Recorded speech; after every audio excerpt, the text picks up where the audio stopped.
ایسے کو پیدا فرمائے گا جو کہ فساد پیدا کرے گا، خون بہائے گا، جبکہ ہم تیری تعریف کرتے ہیں، ہم تیری عبادت میں ہر وقت مشغول رہتے ہیں۔ تو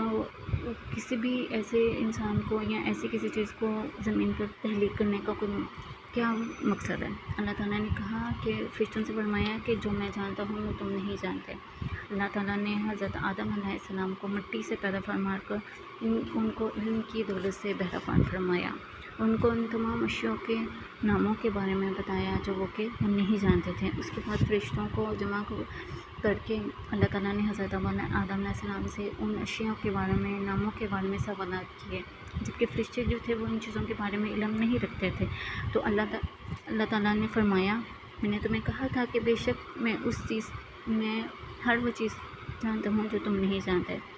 تو فرشتے نے اللہ تعالیٰ کی بزرگی اور پاکیزگی کا اعتراف کیا اور اپنی عاجزی کا اظہار کیا۔ اللہ تعالیٰ نے حضرت آدم علیہ السلام کو ان کی اشیاء کے بارے میں بتانے کو کہا تو حضرت آدم علیہ السلام نے سب بتا دیا۔ اللہ تعالیٰ نے فرشتوں کو کہا کہ میں نے کہا تھا کہ میں نے تمہیں نہیں کہا تھا کہ میں زمین کی ظاہری اور پوشیدہ باتوں کو جانتا ہوں جو تم ظاہر کرتے ہو اور جو تم چھپاتے ہو۔ جب آدم علیہ السلام کی فضیلت ظاہر ہو گئی تو اللہ تعالیٰ نے فرشتوں سے کہا کہ آدم علیہ السلام کے سامنے جھک جائیں۔ تو فرشتوں میں چونکہ سرکشی پیدا نہیں ہوتی، اس لیے تمام فرشتے آدم علیہ السلام کے سامنے جھک گئے سوائے ابلیس کے۔ اس نے آدم علیہ السلام کی فضیلت کو ماننے سے انکار کر دیا۔ اس تکبر کی وجہ سے اللہ تعالیٰ نے اس کو ذلیل و خوار کر کے اپنی رحمت سے دور فرما دیا اور آدم علیہ السلام اور ان کے اہلیہ کو جنت میں آباد فرمایا۔ ابلیس نے اس کے بعد اس بات کا جو تھا وہ اپنے دل میں عہد کیا کہ وہ رہتی دنیا تک آدم علیہ السلام اور تمام انسانوں کو راہ خدا میں بھٹکنے کے لیے سرگرم رہے گا۔ جب اللہ تعالیٰ نے حضرت آدم علیہ السلام کو جنت میں آباد فرمایا تو ان کو ہر چیز کھانے پینے کی اجازت دے دی، مگر ایک مخصوص درخت تھا جس کا پھل کھانے سے ان کو منع فرمایا۔ ابلیس چونکہ آتش انتقام میں جل رہا تھا، اس لیے آدم علیہ السلام اور جناب حوا کے دل میں وسوسے پیدا کیے کہ ہم وہ پھل کھا لیں، اور آدم علیہ السلام اور حوا کے دل میں یہ وسوسہ پیدا ہو گیا کہ وہ شجر ممنوع اگر ہم لوگ وہ کھا لیتے ہیں تو کیا ہمیں ہمیشہ کے لیے زندگی وہ جو تھی وہ حاصل ہو جائے گی۔ تو یہ وسوسہ جب ان کے دل میں آیا تو انہوں نے وہ پھل جو تھا وہ کھا لیا، حوا نے وہ اور آدم علیہ السلام نے وہ پھل کھا لیا۔ اس کی وجہ کیا ہے کہ ان کے دل میں شیطان نے جو تھا وہ وسوسے پیدا کیے، شیطان نے ان کو بہکایا۔ اس کے بعد اللہ تعالیٰ نے ان سے اپنی فقر کا اظہار کیا، ان کو جنت اور لباس جنت اور جنت کے تمام لوازمات سے جو تھا وہ ان سے چھین لیا اور ان کو زمین پر اتار دیا۔ جب حضرت آدم علیہ السلام اور حوا کو اپنی غلطی کا احساس ہوا، اس بارے میں انہوں نے غور کیا تو وہ اپنی غلطی پر بہت نادم ہوئے اور اللہ کے حضور دعا کی، بارگاہ میں جا کر اللہ تعالیٰ کے حضور دعا کی کہ اللہ ہم نے اپنی جانوں پر ظلم کیا، اگر تم نے ہمیں معاف نہ کیا تو بے شک ہم خسارہ پانے والوں میں سے ہو جائیں گے۔ آدم علیہ السلام اور حوا اور اللہ کی بارگاہ میں جب فریاد کرتے ہیں تو اللہ تعالیٰ ان کی فریاد کو، ان کی معافی کو قبول فرما کر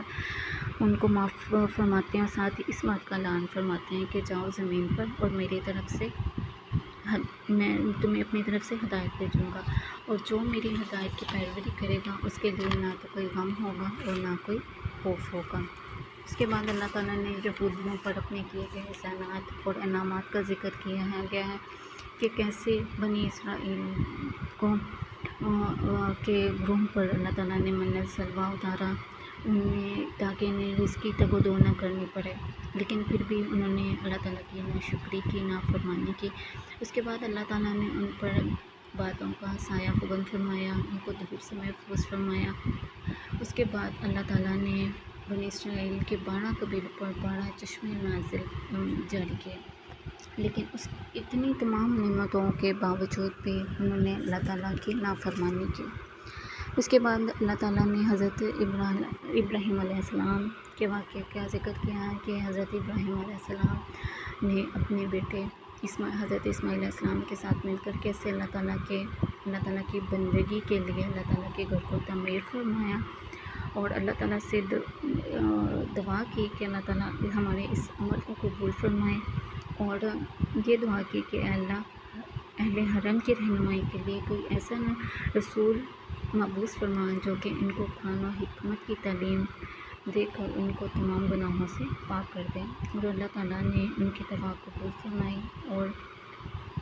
رحمت العالمین میرے آقا حضور پاک صلی اللہ علیہ وآلہ وسلم کو دنیا پر نازل فرمایا، کیسے تمام انسانوں کے لیے رہنمائی ہدایت کا ذریعہ بنا کر نازل فرمایا۔ بے شک ان پر لاکھوں کروڑوں درود و سلام۔ اللہ تعالیٰ ہماری اس چھوٹی سی کوشش کو قبول فرمائے آمین، اور ہم سب پر اپنا رحم اور کرم نازل فرمائے آمین۔